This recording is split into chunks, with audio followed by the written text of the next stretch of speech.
ఒక్క 2 నిమిషాలు మొన్న కశ్మీర్‌లో జరిగిన సంఘటన గురించి I just want to it was I just want to tell all the families that lost somebody they loved, somebody that was a parent, somebody that was a son, somebody that was a husband. I want to tell them all that we are all thinking about you.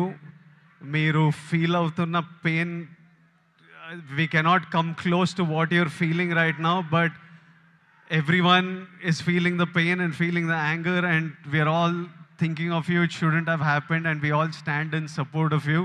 ఇప్పుడు కశ్మీర్లో ఇట్లాంటివి అవుతున్నాయి కదా, దానికి కూడా solution ఆ కొడుకులకి ప్రాపర్గా ఎడ్యుకేషన్ ఇప్పించి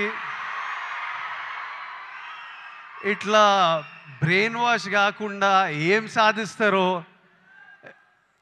నేను చెప్తున్నా. కశ్మీర్ ఇండియాదే, కశ్మీరీస్ మనోలే. నేను 2 years బ్యాక్ ఖుషి అప్పుడు కశ్మీర్లో షూట్ చేసిన. నాకు ఎంత మంచి మెమరీస్ ఉన్నాయో వాళ్ళతోని. వీళ్ళు పాకిస్తాన్ వాళ్ళు వాళ్ళ మనుషులను చూసుకోలేక అక్కడ కరెంట్లు లేవు, నీళ్ళు లేవు, వచ్చి ఇక్కడ ఏం చేయాలని చూస్తున్నారో. ఇండియా పాకిస్తాన్ మీద అటాక్ చేయాల్సిన పనే లేదు. పాకిస్తాన్ వాళ్ళకే విరక్తి వచ్చి వాళ్ళ గవర్నమెంట్ మీద అటాక్ చేస్తారు.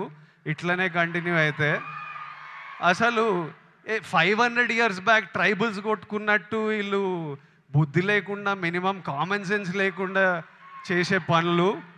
మనము we should stand united as people, love each other.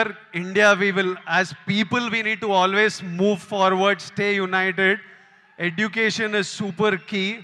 మన ఇంట్లల్లో మనం హ్యాపీ ఉండి, మన పేరెంట్స్ హ్యాపీ ఉండి, మనం హ్యాపీ ఉంటేనే ప్రోగ్రెస్ అవుతాం. అందరూ హ్యాపీగా ఉండండి. I wish you all great success. May 1st, Suryana is coming to theaters with Retro. I am watching it. I hope all of you watch and enjoy it.